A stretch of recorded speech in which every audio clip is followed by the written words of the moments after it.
Hello, what is up mga ma'am, sir, ma'am? Ako po si Ralph Cifra, isang visual artist from Manila, Philippines. And today we are going to custom repaint the Funjoy na Hulkbuster. So first, nag-cut out ako ng mga maliliit na mga cardboards. Ayan. Para dun sa mga venomized na mga sections natin. So I used cardboards and glue gun para magkaroon ng new sculpt.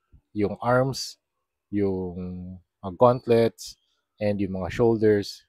Ayan. So, ang gagawin natin dito, Funjoy Hulkbuster X Venom.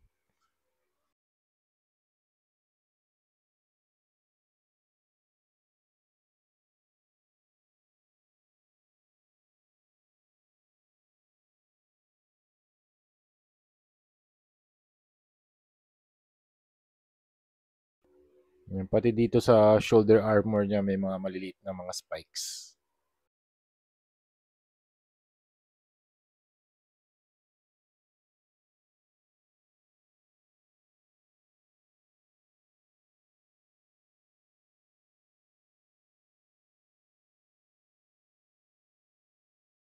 Okay, so first is-sprayin muna natin yung action figure ng Bosny number 4 flat black.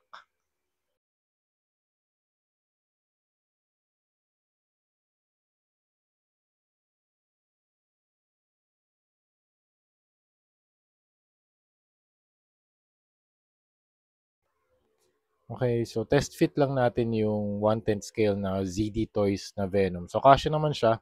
Tinanggal ko lang yung arms niya. And para matanggal niya yung arms, i kailangan buksan niya yung half ng body ni Venom kasi hindi siya, parang yung joint niya merong lock mechanism na hindi basta-basta matatanggal. Hindi siya naka-ball joint.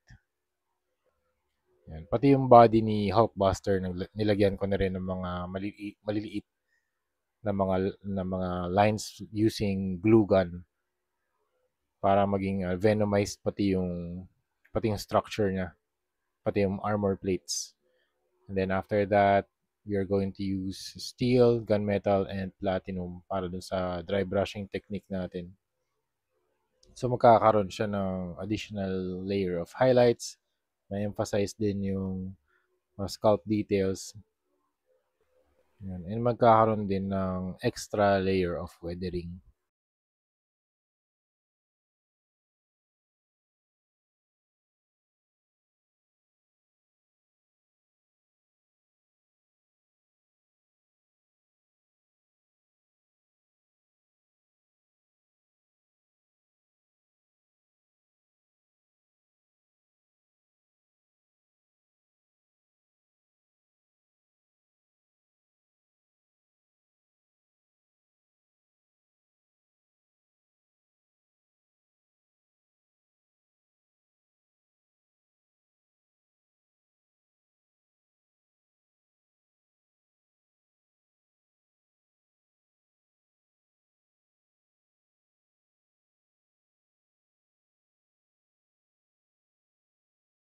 Okay, after ng dry brushing, gagamit na tayo ng iba't ibang colors from Hero Paints. Salamat Hero Paints for sponsoring this video. Intense Violet, Cobalt Blue, Coral Blue, and Patina Blue.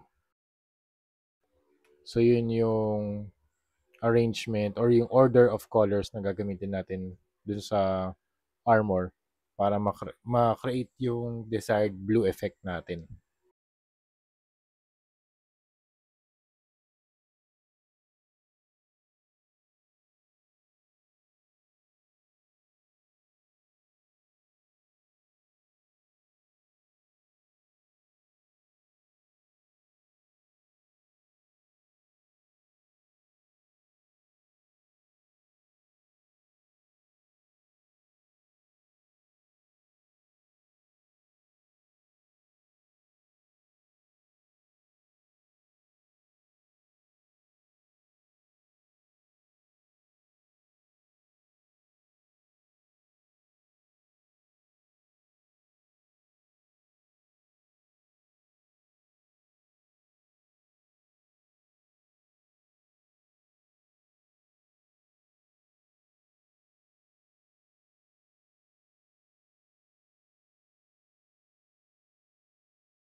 Okay, coral blue naman yung apply natin. Ito mga repulsor blast effects na to.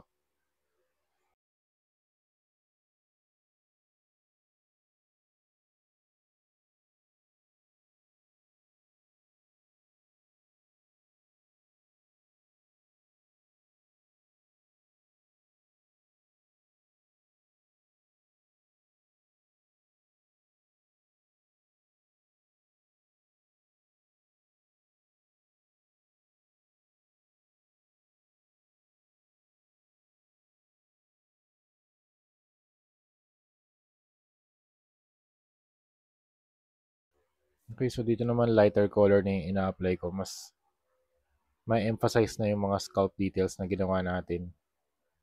Mas na-highlight na siya. Kasi pag dry brushing, dinadrag natin yung paint across the surface of the action figure.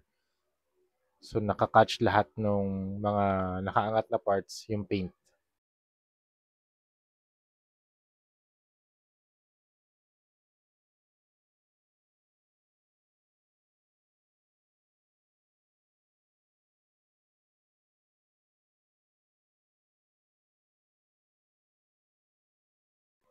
Okay, ganun din yung ginawa ko para dito kay Venom na ano, na ZD Toys na action figure.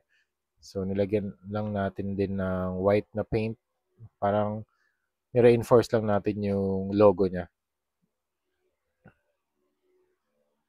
Tapos binago natin yung color ng kanyang body kasi yung default body ng ZD Toys dito dark blue eh.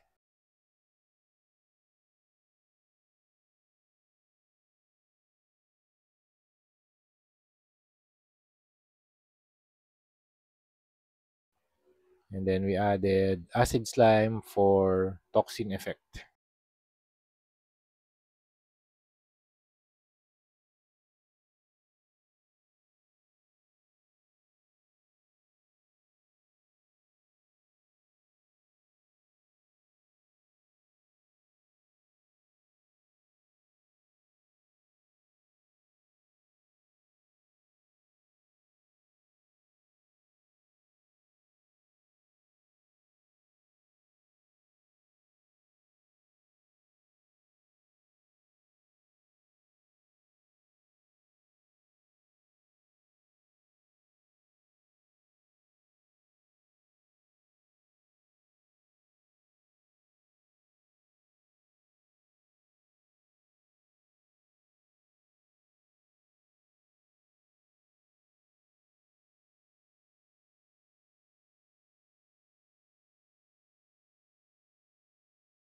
Tapos dun sa repulsor blast niya, gagawin naman natin medyo warm.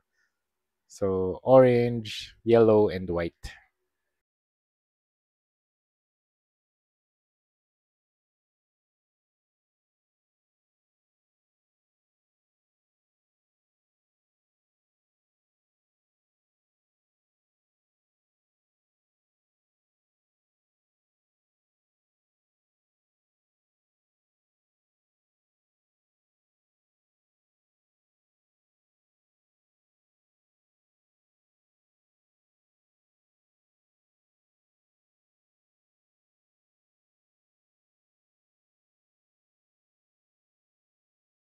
So there you have it mga ma'am, sir, ma'am. Tapos na ang ating Venom X Hulkbuster or Hulkbuster X Venom. Gumawa na rin ako ng mega-sized na axe or yeah, venomized na axe din.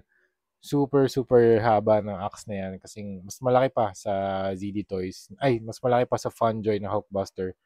And also, you have the 1/10 scale na ZD Toys na custom repainted din. And meron din siya mga bases. Yung base ni Hulkbuster, tatlong boxes ng ZD Toys na pinagkabit-kabit ko. Tapos meron din mga cardboard parts para merong parang diorama effect na mga destroyed ng parts ng mga buildings. And meron na ding signature, Ralph Cifra, custom repainted. And also yung mga arms niya or tentacles sa likod, uh, secured siya using blue tack. Kung ayaw nyo namang ilagay yan, pwede nyo rin tanggalin. Very modular naman. Yung mga blue tack naman, very useful naman yan sa pagkabit or pag-attach ng mga accessories sa likod. Yan. So, ang tangkad niya, grabe. Siguro yung ayan, yung isang ruler for size comparison.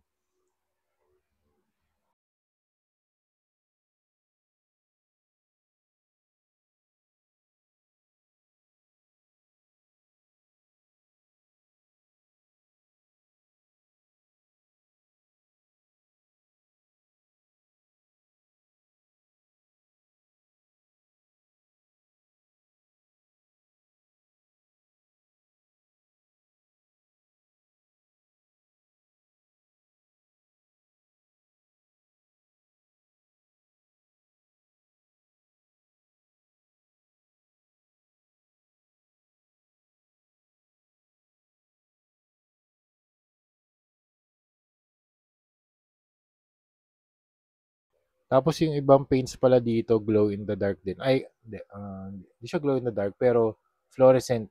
So, nagsha-shine siya using a blue light.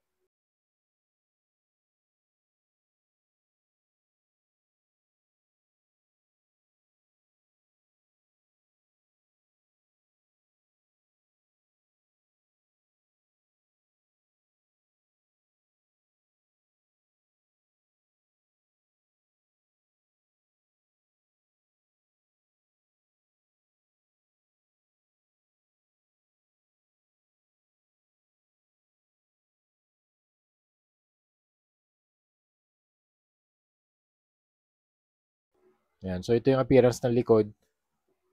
Just make sure na very secured lang din yung mga tentacles kapag display nyo para hindi siya nagtitwist or nagbe-bend.